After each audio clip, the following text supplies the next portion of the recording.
तो आप नहीं हो रहे डिजिटल, इसमें किसका है?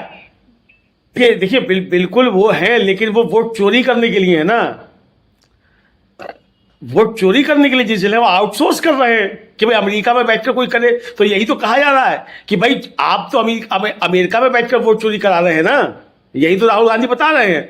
तो आप जो भी आरोप लगा रहे हो, तो भाई पहले खुद अपनी जगह ठीक हो लो, तब दूसरे की तरफ आरोप लगाओ। और इन आरोपों से कुछ होता नहीं कि साहब मेल कहां से चल रहा था, कि ये अकाउंट कहां से चल रहा है। अरे कहीं से चल रहा हो भाई, क्या दिक्कत है? आप बताइए कि आपसे जो सवाल पूछे जा रहे हैं, उन सवालों के क्या भारतीय जनता पार्टी के पास कोई जवाब है?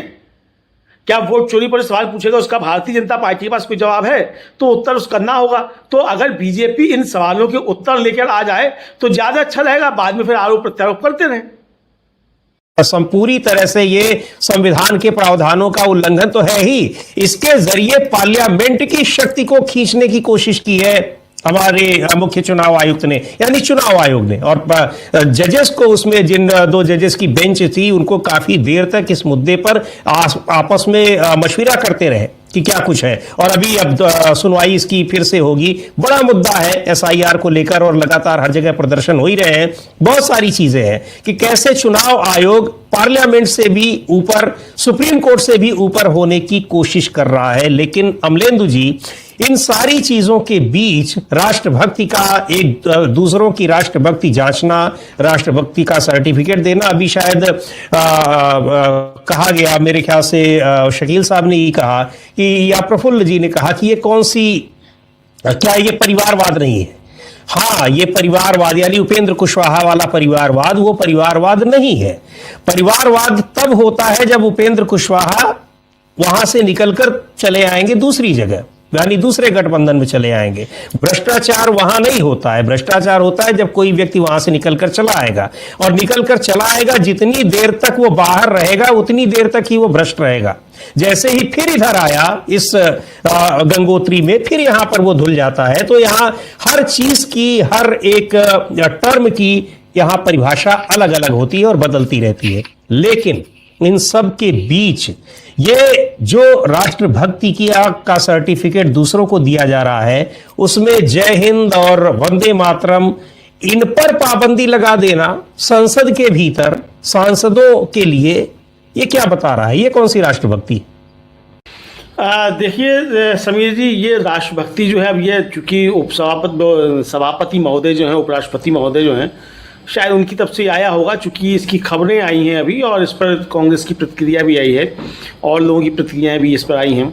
लेकिन ये साफ तौर पर समझा जा सकता है कि इनको हर उस शब्द से परेशानी है समीर जी, जो राष्ट्रीय आंदोलन के दौरान संघर्ष का प्रतीक था।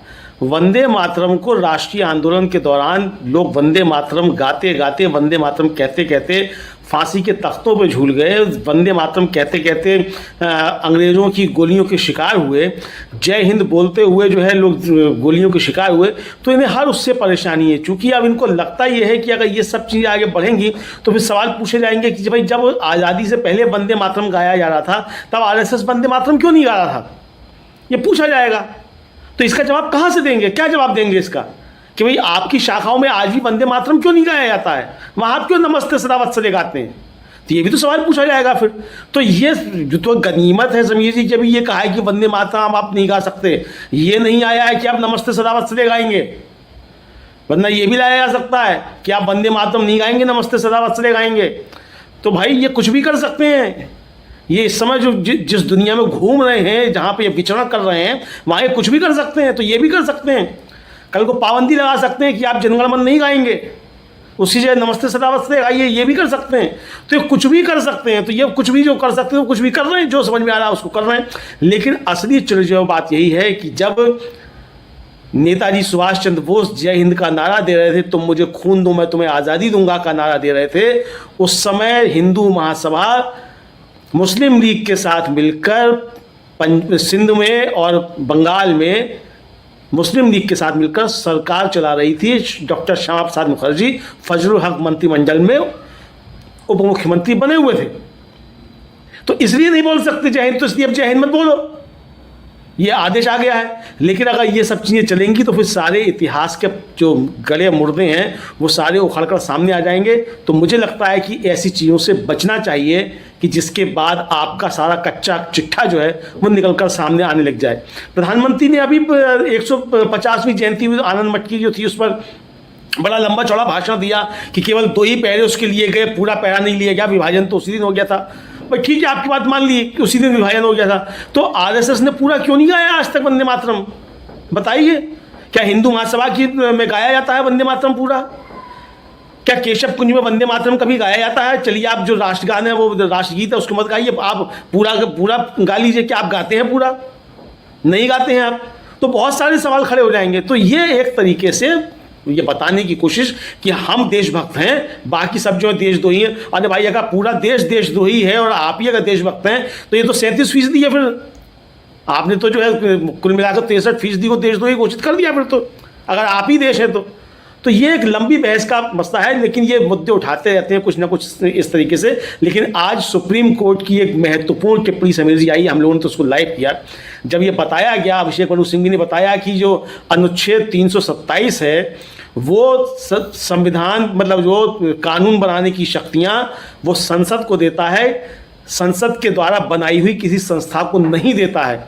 और उसके बाद काफ़ी देर तक, मुझे लगता है कि शायद 7 या 8 मिनट तक दोनों जज साहिबान को मंत्रणा करनी पड़ी। और उसके बाद ये टिप्पणी आई कि अगर SIR में कुछ नया किया जा रहा है, SIR नया किया जा रहा है, तो फिर इसको संवैधानिक तौर पर साबित करना होगा। ये टिप्पणी आई है समीर जी, और ये टिप्पणी छोटी मोटी टिप्पणी नहीं है। यानी अब बहस सही दिशा में जाएगी। और अब बहस इस पे होगी कि जो SIR किया जा रहा है ये कराने का अधिकार भी चुनाव आयोग को है कि नहीं है। नियम आपने कैसे बना लिए? क्या संसद ने नियम बनाकर आपको दिए थे? और इस पर दिन में भी हम लोगों ने काफ़ी चर्चा की थी। जिन लोगों ने लाइव देखा होगा उन्हें मालूम होगा, दिन में हम लोगों ने चर्चा की थी कि कानून बनाएगी संसद, उसको एग्जीक्यूट करेंगे और उसकी समीक्षा कर सकता है सुप्रीम कोर्ट भी। सुप्रीम कोर्ट भी कानून नहीं बनाएगा, कानून नहीं बना सकता। और संविधान में सबकी शक्तियां निर्धारित की गई हैं।